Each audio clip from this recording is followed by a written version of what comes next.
दो team IPL से बाहर, प्लेऑफ की टीम हो गई तैयार। रेस में ये चार टीमें सबसे आगे। तो मुकाबला खेला गया Delhi Capitals versus Rajasthan Royals के बीच, जहां पर राजस्थान रॉयल्स ने दिल्ली कैपिटल्स को आखिरी में 12 रनों से हरा दिया और इस मुकाबले में राजस्थान रॉयल्स ने एक कंफर्टेबल जीत दर्ज कर ली। जिसके बाद जो नया पॉइंट टेबल आया है उसमें एक तस्वीर ऐसी साफ हो रही है कि दो टीमें आईपीएल 2024 से बाहर होने की कगार पर खड़ी हैं और प्लेऑफ में जाने वाली जो चार टीमें हैं वो रेस में कौन कौन सबसे आगे हैं वो भी तस्वीर काफी हद तक साफ हो रही है। वो मैं आपको आगे बताऊंगा, लेकिन इस मुकाबले में पहले क्या हुआ आपको वो बताते हैं।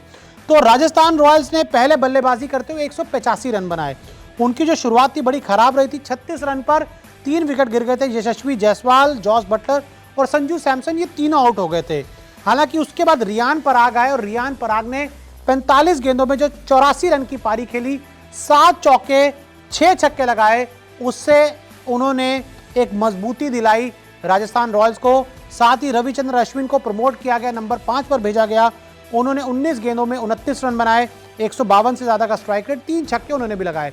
उसके बाद ध्रुव जुरैल आए। ध्रुव जुरैल ने सिर्फ 12 गेंदों में 20 रन बनाए, 3 चौके, 166 से ज्यादा उनका स्ट्राइक रेट रहा। साथ ही उसके बाद हेटमायर ने 7 गेंदों में 14 रन बनाए, तूफानी पारी, 1 चौका 1 छक्का, 200 का स्ट्राइक रेट। और अगर हम बात करें दिल्ली की तरफ से, 5 गेंदबाजों ने गेंदबाजी की, सबके खाते में 1-1 विकेट आया। और इसमें जो सबसे सफल गेंदबाज रहे वो अक्षर पटेल, जिनको 4 ओवर में उन्होंने सिर्फ 21 रन लुटाए।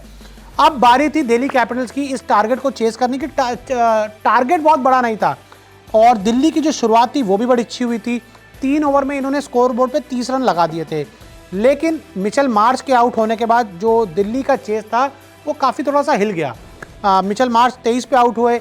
उसका रिकी भुई ये 0 पर आउट हो गए। मतलब इनको तो क्यों खिलाया जा रहा है, पृथ्वी शॉ के नंबर 3 पर खिला लो, समझ नहीं आ रहा। तो रिकी भुई भी कुछ नहीं कर पाए। हालांकि उसके बाद पंत आए। ऋषभ पंत के लिए अभी तक ये जो कमबैक रहा है आईपीएल 2024 में और जो क्रिकेट में उनका कमबैक रहा है वो बड़ा ही साधारण सा कमबैक रहा है। कप्तानी में ज़्यादा उनकी दम नज़र नहीं आया। ऋषभ पंत की बल्लेबाजी में भी वो दम, वो धार नहीं नज़र आ रही। उन्होंने 26 गेंदें खेली, सिर्फ 28 रन बनाए, 2 चौके 1 छक्का लगाया, 107 के आसपास का स्ट्राइक रेट। और मुझे लगता है कि दिल्ली कैपिटल्स की जो चेस थी वो ऋषभ पंत की वजह से बहुत नीचे रह गई। क्योंकि अगर आप नीचे देखें, ट्रिस्टन स्टब्स ने 23 गेंदों में 44 रन बनाए, 2 चौके 3 छक्के लगाए, 191 से ज़्यादा का स्ट्राइक रेट। और अभिषेक पोरेल भी कुछ नहीं कर पाए। इनकी बल्लेबाजी में वो दम नहीं है। ऋषभ पंत के रन आ नहीं रहे, रिकी भुई रन बनाएंगे नहीं। उसके बाद अभिषेक पोरेल अगर आपके 1 2 3 4 5 6 छठे नंबर पे आके बल्लेबाजी कर रहे हैं तो फिर वाकई में आपकी टीम में सीरियस कंसर्न्स हैं। और आपने पृथ्वी शॉ जैसे बल्लेबाज को बाहर बिठाया हुआ है, तो इस टीम का क्या माइंडसेट है, किस दिमाग से टीम आई हुई है। सौरव गांगुली भी है, रिकी पॉन्टिंग भी है, लेकिन इस टीम में जो दम है वो बिल्कुल नजर नहीं आ रहा। और आखिर में सिर्फ 173 रन बना पाई दिल्ली कैपिटल्स और 12 रन से उनको इस मुकाबले में हार का सामना करना पड़ा। चहल की तारीफ करनी होगी, 3 ओवर करवाए, उन्होंने 19 रन दिए, सिर्फ 2 विकेट अपने नाम किए। बर्गर ने 3 ओवर में 29 रन देकर 2 विकेट अपने नाम किए। संदीप शर्मा की तारीफ करनी होगी, 19वां ओवर बड़ा शानदार उन्होंने डाला। और इसी के साथ दिल्ली इस मैच को हार गई और राजस्थान रॉयल्स ने इस मैच में एक शानदार जीत दर्ज कर ली।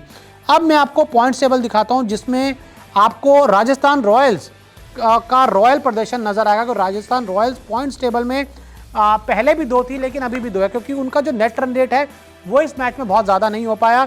चेन्नई सुपर किंग्स 2 मैच 2 जीत 4 पॉइंट्स के साथ टॉप पर है और जो उनका नेट रन रेट है वो 2 के आसपास का है।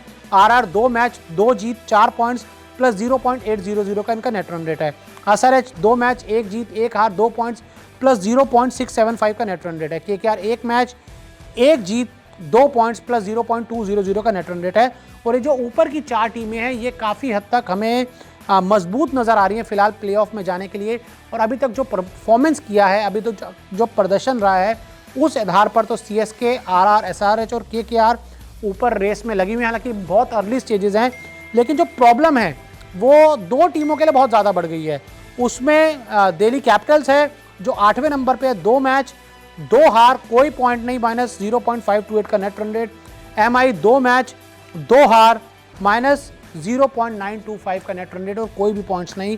हालांकि इनसे नीचे एलएसजी है, लेकिन उन्होंने सिर्फ 1 मुकाबला खेला है। और एलएसजी ने आखिरी मुकाबला कब खेला था भाई याद ही नहीं है।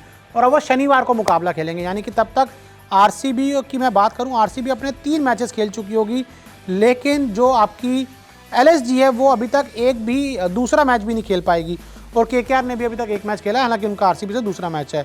तो ये पॉइंट टेबल कुछ हद तक सामने आया है। डीसी वर्सेस जो आरआर का मुकाबला खेला गया, आरआर को इस मैच में जीत मिली, डीसी को मिली हार और दो टीमें आईपीएल से बाहर होने की कगार पर।